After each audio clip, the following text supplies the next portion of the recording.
기타 내용들은 주보를 참조하시고 계속해서 우리 성도님들을 위해서 기도해 주시기 바랍니다.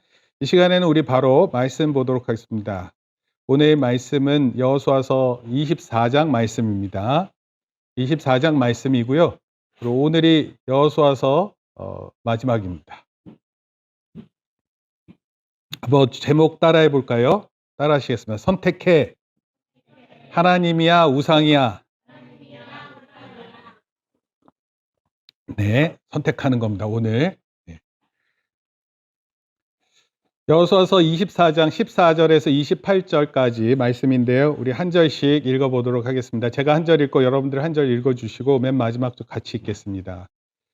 그러므로 이제는 여호와를 경외하며 온전함과 진실함으로 그를 섬기라. 너희의 조상들이 강 저쪽과 애굽에서 섬기던 신들을 치워버리고 여호와만 섬기라.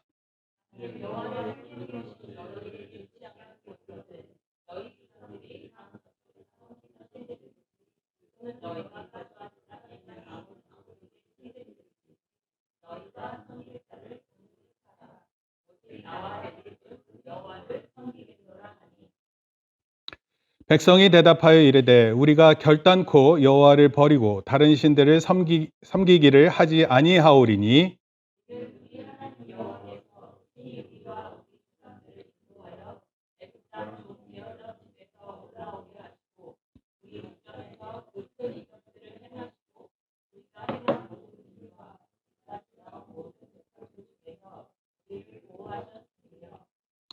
여호와께서 또 모든 백성들과 이 땅에 거주하던 아모리 족속을 우리 앞에서 쫓아내셨음이라. 그러므로 우리도 여호와를 섬기리니 그는 우리의 하나님이시니이다 하니라.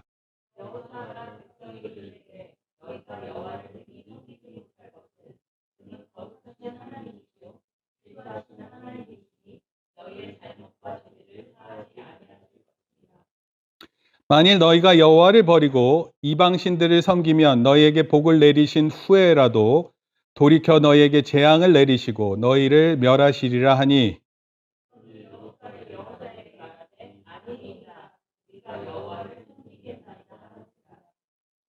여호수아가 백성에게 이르되 너희가 여호와를 택하고 그를 섬기라 하였으니 스스로 증인이 되었느니라 하니 그들이 이르되 우리가 증인이 되었나이다 하더라.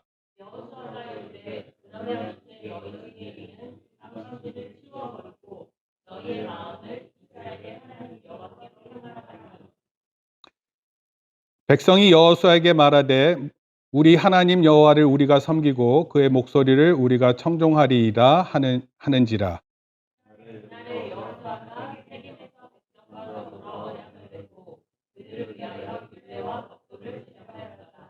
여호수아가 이 모든 말씀을 하나님의 율법책에 기록하고 큰 돌을 가져다가 거기 여호와의 성소 곁에 있는 상수리 나무 아래에 세우고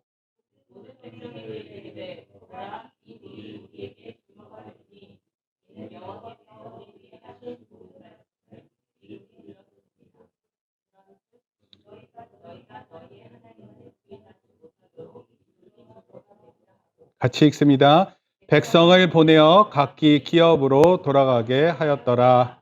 아멘. 네. 말씀드렸던 것처럼 오늘 설교로 여호수아서를 마무리합니다. 저희가 창세기부터 여호수아서까지 이제 보게 됐는데 창세기는 모든 시작의 이야기가 들어 있습니다. 그 시작을 말하는 표현이 제네시스라는 표현이에요. 기원 이런 뜻입니다. 천지 창조, 또 사람이 창조되었어요. 아담과 하와. 그리고 심지어 죄의 시작도 있습니다. 그리고 죄의 결과가 얼마나 중한지, 그래서 가인이 동생 아벨을 죽였던 살인 사건도 처음 기록됩니다. 또 바벨탑 사건이 있었고요. 대홍수 사건이 있었습니다. 그리고 노아의 가족만이 남아서 또 새롭게 시작되었습니다. 그리고 창세기 속에서 우리는 아브라함, 이삭, 야곱, 요셉에 대한 이야기를 살펴보았어요. 애굽에서 이집트입니다. 이집트에서 노예 생활을 한 지가 한 430년이 지났어요.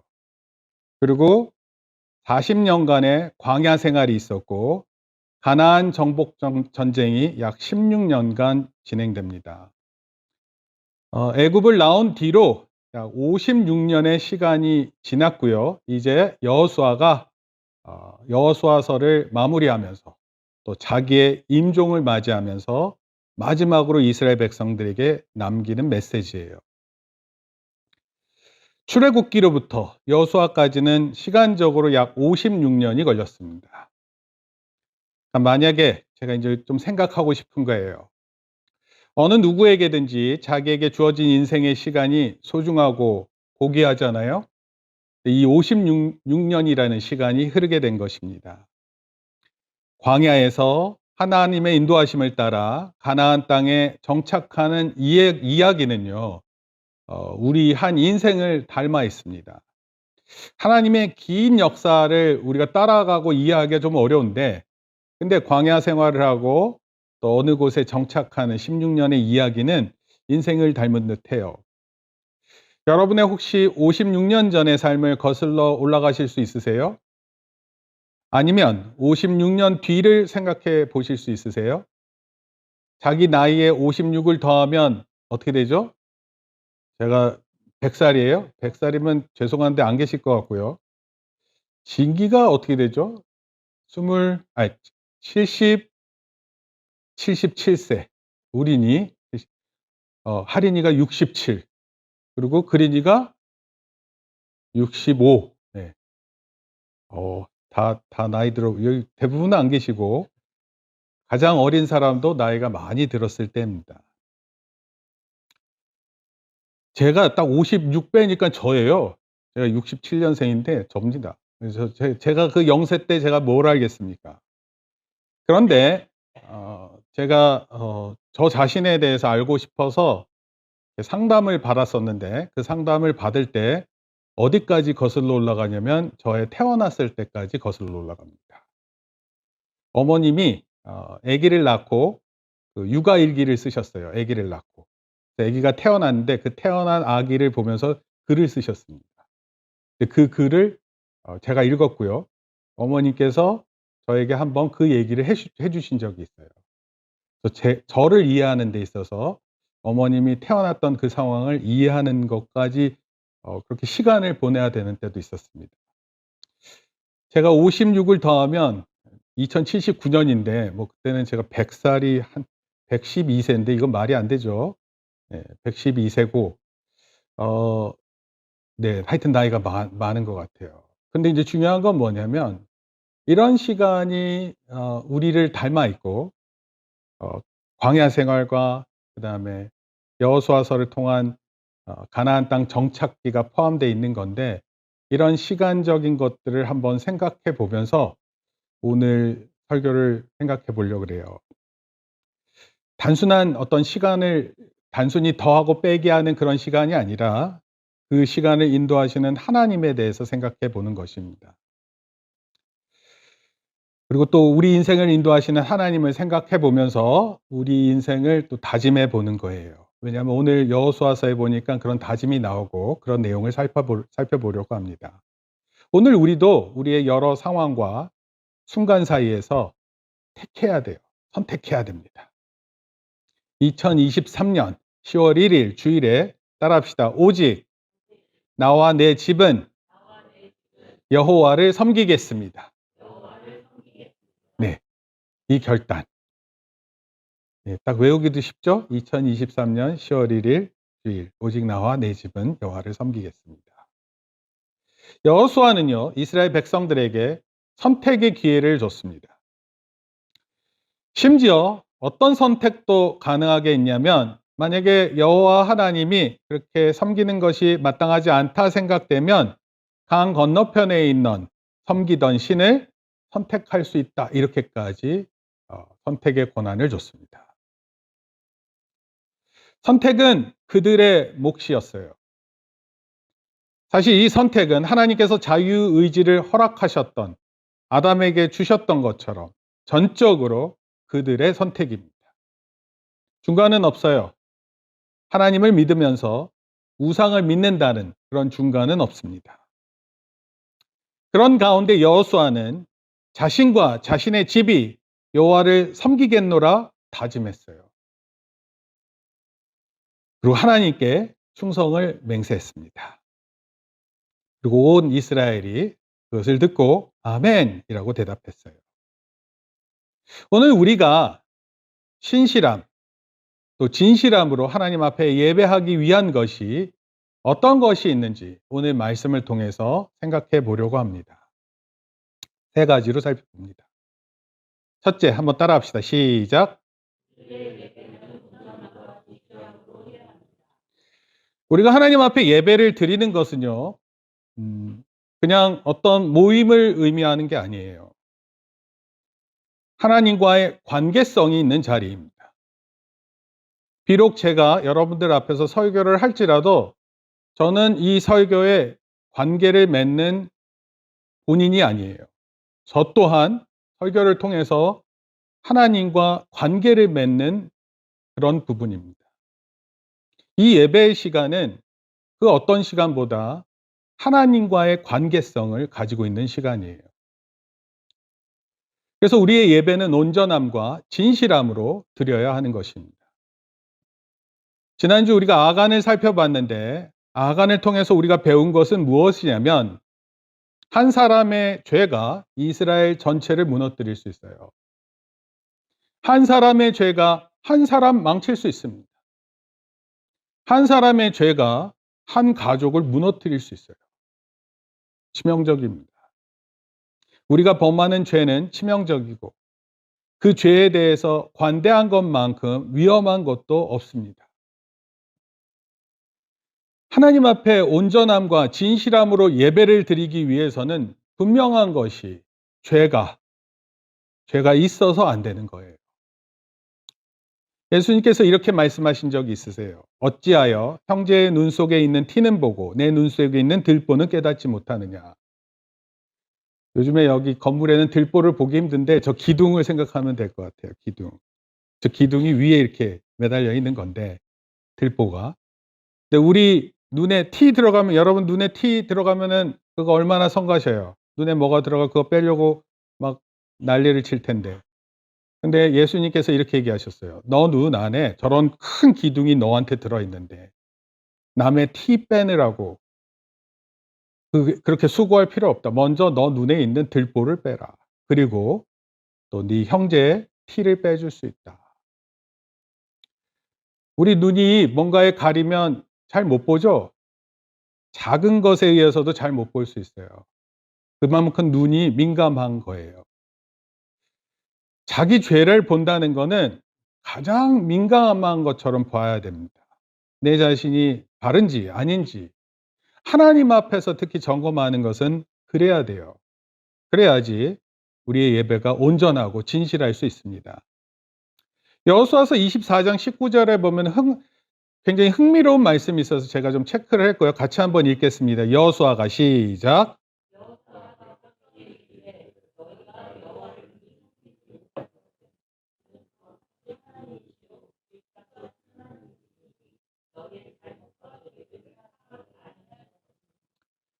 노란 색깔로 표현되어 있는 너희가 여호와를 능히 섬기지 못할 것이다. 이렇게 여호수아가 장담하면서 얘기해요. 근데 이 표현이 이스라엘 백성들이 과연 하나님을 능히 섬기지 못하는 자리에 있게 될 것을 예언하는 것인가?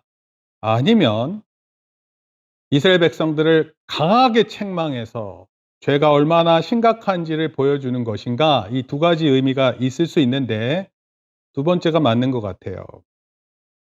이스라엘 백성들에게 보다 강력한 결단을 촉구하기 위한 표현이에요. 너희가 여호와를 능히 섬기지 못할 것이다. 근데 여호수아가 이런 표현을 했어요. 강한 결단을 요구하는 표현이에요. 그리고 너희의 잘못과 죄들, 이것은 그냥 일반적인 죄를 의미하는 것이 아니라 우상숭배입니다. 너희 안에 있는 하나님보다 더 크게 여기는 것, 그것을 말하는 죄고 그러한 죄들이 용서되지 않는다. 하나님을 잘 못 섬길 뿐만 아니라 죄된 그대로 남아서 특히 우상숭배에 대한 죄가 그대로 남아서 하나님과 도무지 관련 없는 삶을 살게 될 것이다 라는 이런 표현인데 이 표현이 정말 눈에 들어왔습니다. 그럼 우리 예배는 이것에 견주어서 반드시 점검해야 돼요. 하나님을 향한 우리의 마음이 말씀을 통해서 촉구되어져서 결단해야 하는 것입니다. 우리의 죄가 반드시 사해진다는 것을 의미하는 거예요. 그리고 우리 안에 있는 우상들을 반드시 살펴야 되는 것입니다. 하느님을 믿는다고 하면서 다른 쪽의 믿음을 가지려고 하는 것, 이게 우상숭배예요. 포스트 모던 시대라 그러는데, 포스트 모던 시대는요, 상대주의라는 철학이 많이 유지됩니다. 상대주의라는 건 무슨 뜻이냐면, 다른 나라에 사는 사람들은 다른 나라 사람들이 가지고 있는 일종의 법률이 있고, 가치가 있고, 문화적 특징들이 있잖아요. 대한민국이 일본 문화를 예를 들어서 틀렸다, 맞았다 이렇게 말할 수 없듯이 서로가 그것을 허용해야 된다 이런 뜻이에요. 이것과 관련된 내용이 정말 많은데 제가 많이 찾았지만 설교를 너무 어렵게 할 필요는 없다고 생각돼서 제가 말씀을 쉽게 얘기하려고 그래요. 포스트 모던 시대라는 것은 오늘날 시대를 말하는데 사람들이 죄에 대한 개념이 되게 포용 능력이 커요. 이런 죄쯤이야 이런 마음이 많습니다. 특히 문화적으로 기준이 달라졌을 때는 그 죄에 대한 기준이 많이 포용적이에요. 그러면 이걸 가장 쉽게 할 수 있는 건 이런 거예요. 여러분 법적으로 틀리지 않았어요. 근데 성경에서는 이게 틀릴 수 있어요. 예를 들어서 우상 숭배예요. 우리가 가지고 있는 법에는 그냥 종교를 가지는 것은 뭐 전혀 나쁜 게 아니에요. 그런데 성경은 우상 숭배는 절대로 안 된다 이런 뜻이에요. 그런데 이런 성경이 말하는 이 죄에 대한 기준에 대해서 설명하는 게 포스트 모던 시대에 어렵다는 것입니다. 팀 켈러라는 사람이 있는데 뉴욕에 계시는 목사님이에요. 최근에 돌아가셨어요. 근데 이 목사님이 이런 표현을 했습니다. 나는 죄를 여러분의 삶의 의미를 하나님이 아닌 다른 것 위에 비록 그것이 아주 좋은 것일지라도 세우는 것, 그게 죄라고 이렇게 설명을 했어요. 죄가 뭐라고요? 여러분 삶의 의미를 하나님이 아닌 것에 두는 것. 그게 가장 좋은 것일지라도 하나님이 아닌 것에 두는 것, 이것을 죄다 이렇게 표현한 거예요. 여러분 이런 표현은 우리가 가지고 있는 법률 안에서는 절대로 죄가 되지 않아요. 성경은 이것을 죄라 이렇게 표현합니다. 에스겔서 14장 3절에 한번 읽어보겠습니다. 시작. 인자야.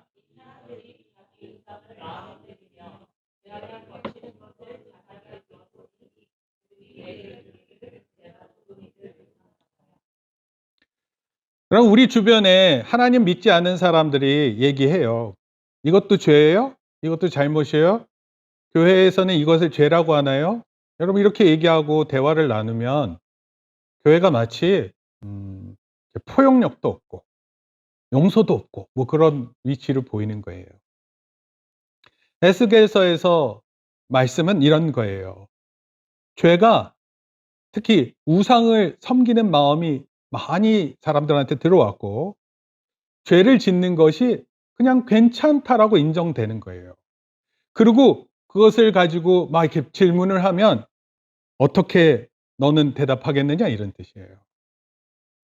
여러분 우리가 일반적으로 포용하는데 우리가 그거 포용 못하면 우리 기독교인들은 포용력이 없다 이렇게 말할 거예요. 근데 성경은요 이것에 대해서 모호하게 얘기하지 않아요.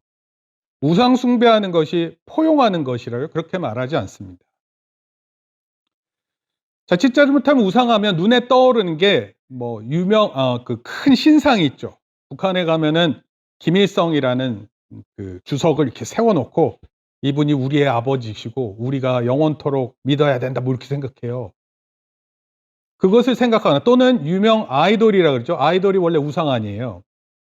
그래서 유명한 가수들 생각하면서 내가 좋아하는 가수의 음악을 듣고 춤을 따라하면서 그런 것을 생각할지 모르겠는데 성경은요. 인간 마음 속에 하나님 자리를 대신하는 것을 전부 우상숭배 이렇게 표현합니다. 팀 켈러 목사님 아까 얘기했었죠. 하나님보다 더 중요한 것. 당신의 마음과 생각을 가장 차지하는 것, 이것이 우상숭배라. 그러니까 저희가 지금 예배에 대해서 얘기를 하는데 우상에 대해서 지금 설명드리고 있어요. 여러분 지난 한 주를 돌아보시면서 여러분 생각을 차지하고 있었던 게 어떤 주제입니까? 내 마음을 흔들었던 그 핵심이 뭡니까?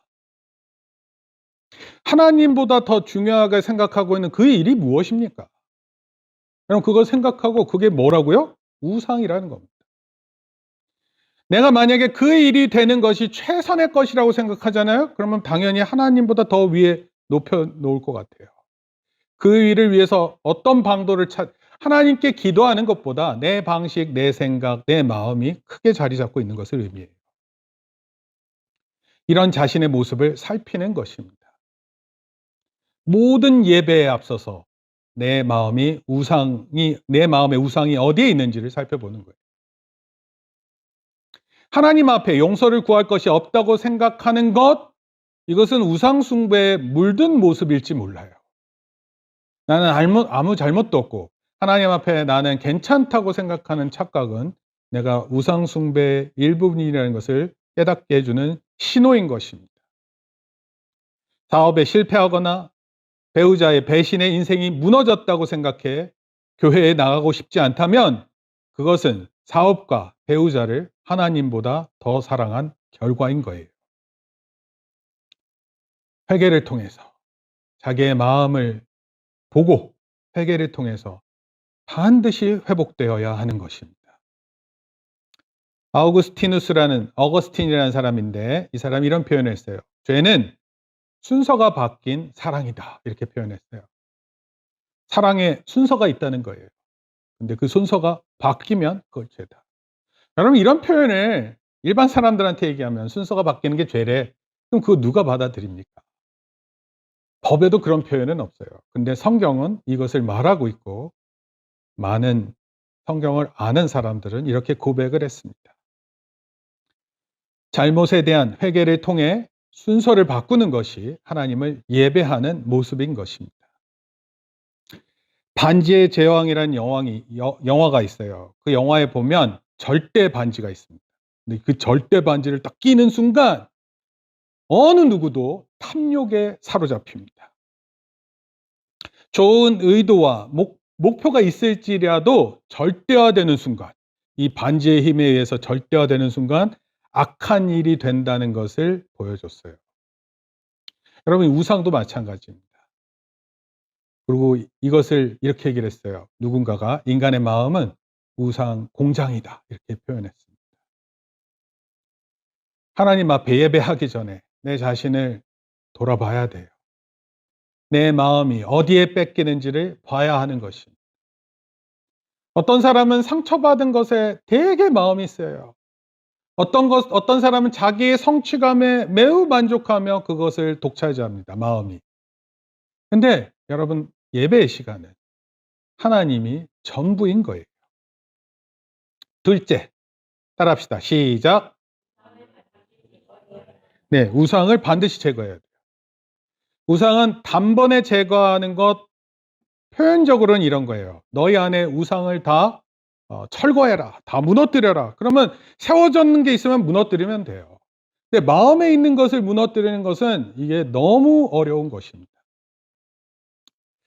여호수아가 말했듯이 하나님 앞에서 나올 때마다 우리 예배할 때마다 우리가 결단해야 돼요.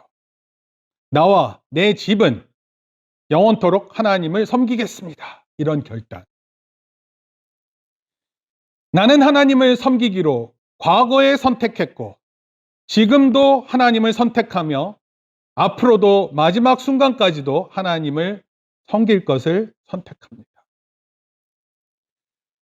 제가 아까 2023년 10월 1일을 선택의 날로 생각하듯이 또 그 날이 또 오면 또 선택하는 거예요.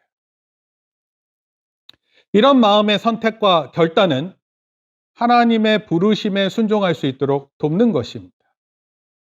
우리의 마음이 계속 이러한 것을 선택하면, 하나님만을 섬기기로 선택하면은요, 하나님의 뜻에 순종할 수 있는 자리에 나아가게 되는 거예요.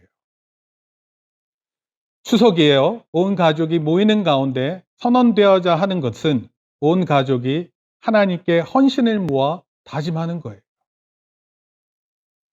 대부분의 추석의 의미가 있어요, 일반적으로. 그런데 우리 기독교적 의미는 온 가족이 하나님 앞에서 헌신을 모아 다짐하는 것이죠. 학년이 새로 올라갔다고 해서 학년을 얘기하고, 또 나이 드신 분들이 우리 어린 아이들에게 축복하고 용돈을 주고 또 많은 좋은 음식들을 나누고 이런 것도 좋아요. 그 풍요로움을 나누고, 한가위 같이 중추절, 가을의 풍요로움 한가운데 있는 날이에요. 어쩌면 그때 또 보름달도 떠요. 그래서 우리의 마음이 가득한 느낌을 갖습니다. 뭐 이것도 좋아요. 저도 가족 사랑이 참 좋은 거라는 것을 추석 모임을 통해서 늘 느꼈습니다. 사촌 동생들 만나고, 그 사촌 동생들을 이렇게, 제가 첫째여 가지고 그 사촌 동생들을 이렇게 몰고 나가서 이렇게 놀고 오면 왠지 모르게 작은 소대장 같은 느낌도 있었고, 또 어른들은 그런 저를 또 믿고 또 축복하고 잘 되길 바라는 이런 모습 가운데 가족 가운데서 성장하는 게 참 좋았습니다. 그 나쁜 거 아니에요. 좋은 겁니다. 온 가족이 함께. 그런데 우리 기독교인들에게 중요한 것은 온 가족이 하나님께 헌신을 모아 다짐하는 거예요. 이스라엘이 과거 쉽게 우상 숭배를 해왔던 사실이 자주 언급되는 만큼이나 우리 헌신에 대한 다짐도 계속되어져야 되는 것입니다. 꼭 기억해야 하는 것은요, 신앙의 시작만큼이나 신앙의 마지막이 같아야 합니다. 죄악의 길로 끝나지 않게 기도해야 돼요. 결단해야 합니다. 내 안에 우상숭배가 일어나지 않게 매주 조심해야 돼요. 하루를 마무리하면서 자신의 내면을 살펴봐야 돼요. 매 예배 때마다 성령님의 인도하심과 도우심을 따라 진리이신 주 예수님을 의식하고 예배하는 것이어야 돼요. 셋째, 따라하시겠습니다. 시작.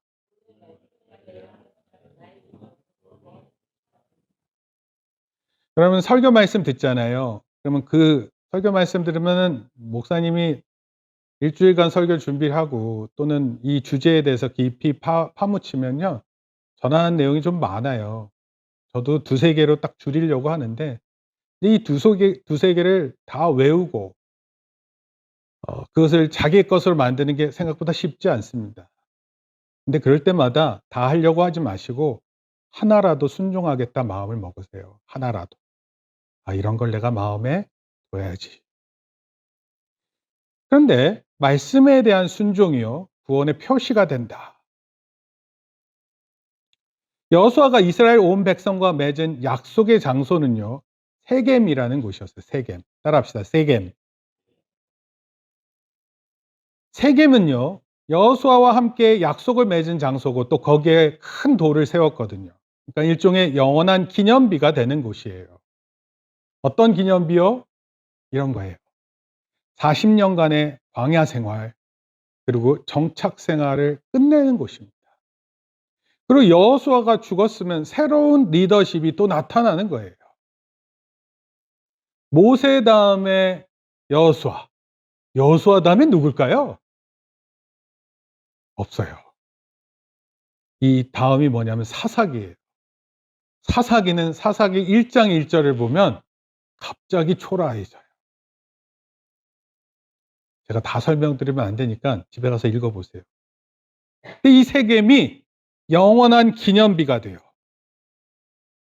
그리고 이스라엘은 이 세겜을 생각할 때마다, 세겜의 큰 돌의 기념비를 볼 때마다 그들이 여호수아와 함께 하나님께 헌신하기로 맹세한 사실을 기억하는 거예요. 저때 저런 일이 있었지. 하나님께 내가 이런 맹세의 자리에 있었지. 이걸 깨닫는 것입니다. 만약 교회에 오신 사람들이 있는데 이 사람들이 원하는 것을 교회가 만약에 묻고 있다면 우상 타파는 불가능해요. 사람이 원하는 것을 자꾸 들으려고 한다면 그게 뭡니까? 여러분, 병 낫는 게 중요하죠? 그렇지 않아요? 근데 병 낫는 게 우상 숭배가 될 수 있어요.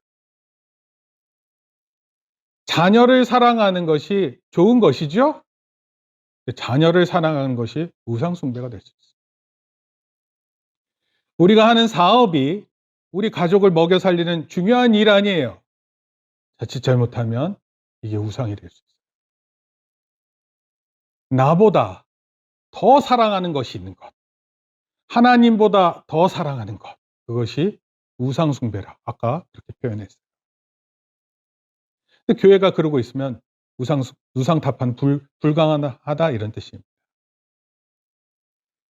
우상 숭배로부터 떠나서 하나님의 뜻이 무엇인지 알 때 비로소 하나님이 나에게 주신 사명이 또 소명이 무엇인지 알게 되는 것입니다. 그래서 교회는요, 하나님의 뜻을 가르치고 격려하는 곳이에요. 사람의 생각과 마음을 나누는 것이 목적이 아닙니다. 사람의 생각과 마음을 듣는 것이 전부가 아니에요. 하나님의 마음을 듣고 하나님의 뜻을 듣는 것이 중요한 것입니다. 사람의 일을 통해 하나님의 뜻이 무엇인지 알게 되고 그 뜻에 순종하는 거예요. 무엇보다 하나님 뜻에 대한 우리의 순종은 하나님의 구원과 인도하심과 언약에 대한 믿음의 반응이에요. 순종한다는 게 뭐라고요? 하나님 말씀에 대한 믿음의 반응인 것입니다. 따라서 우리의 순종은 구원을 얻기 위한 방편이 아니라 구원의 표시일 뿐입니다. 이것이 우리에게 중요한 거예요. 결론적으로 말씀드릴게요. 성경에서 순종은 적극적으로 듣는다라는 의미를 갖고 있어요. 그래서 순종을 다른 말로 청종이라는 표현을 씁니다. 청종. 잘 듣는 거예요. 무슨 말을 할 때 그 사람의 눈을 맞추고 듣는 거예요. 내가 저 말씀을 놓치지 않겠다 이런 마음을 갖는 것입니다. 이 순종이 하나님의 언약을 믿는 것과 절대적으로 관계가 되어 있습니다. 따라서 순종은 하나님의 구원을 받은 하나님의 자녀들이 하나님을 믿고 하나님의 부르심과 명령을 듣고 따르는 것으로 구원의 표시가 되는 거예요. 우리가 하나님 말씀하시는 걸 들을 때마다 하나님의 말씀이 훨씬 더 중요하다는 것을 인정하고 그 말씀에 최선을 다해 동의하는 거예요. 그것이 우리가 나타내는 순종이고 이것이 하나님을 따른다는 구원의 표시인 것입니다. 구원을 위하는 것이 아닌 구원받은 하나님 자녀의 모습인 거예요. 내가 구원을 받았나 못 받았나 이런 걸 생각하는 때가 아니라 이미 구원받은 하나님의 자녀의 모습인 것입니다. 2024년 중추절, 한가위, 추석의 날, 추석은 지났죠. 29일이었나요? 9월 29일. 10월 1일 주일에 하나님을 선택하고 우상을 멀리하고 하나님 앞에서 나의 온 가족들은 하나님만을 섬기겠다는 다짐을 통해 하나님 뜻에 따라 평생 순종하는 삶을 살기를 축복합니다. 이런 은혜가 우리 안에 있기를 바라요. 여호수아서를 마무리하면서 여호수아가 남긴 그 말씀을 생각하면서 2023년 추석을 보내고 또 우리도 하나님 앞에 다짐하고 그렇게 우상을 격파하고 우리 마음 가운데 하나님으로 충실한 마음이 될 수 있게 되는 그런 우리 온 성도 되기를 예수님의 이름으로 축복합니다. 기도하겠습니다. 주님 감사합니다. 우리에게 추석의 날 귀한 말씀 주시고 나와 온 가족이 하나님만을 섬기겠다는 선언이 있게 하셔서 우리가 우상 숭배를 철폐하기를 소원할 때마다 하나님 앞에 다짐하고 나아가는 우리의 모습이 되어서 언제든 주의 말씀에 믿음으로 반응해 구원을 받은 하나님의 자녀의 모습으로 살아가는 데 부족함이 없도록 우리를 붙들어 주시옵소서.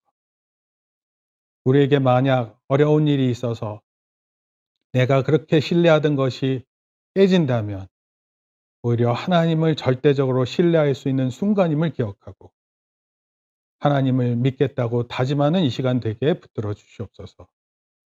놀라우신 하나님의 은총이 우리 모든 성도들에게 있기를 소원합니다. 예수님의 이름으로 기도합니다. 아멘. 이제는 우리 주 예수 그리스도의 은혜와 하나님 아버지의 크신 사랑과 성령님의 감화 감동 교통하심이 명절을 맞아 온 가족과 함께 보내는 가운데 주의 말씀을 듣고 나와 내 집이 하나님만을 영원히 섬기겠다고 다짐하고 돌아가는 모든 성도들 머리 위에 이제로부터 영원토록 함께 있을지어다. 아멘. 우리 박수로 하나님께 영광 돌립니다.